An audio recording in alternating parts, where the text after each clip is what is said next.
has blessed him with 50 years. I want to wake up. The Igbo speaking community in Lagos, they are coming in. Thank you very much.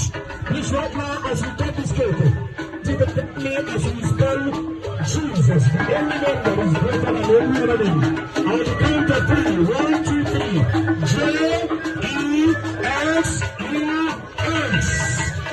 Put your hands together for His name majesty. Put your hands together.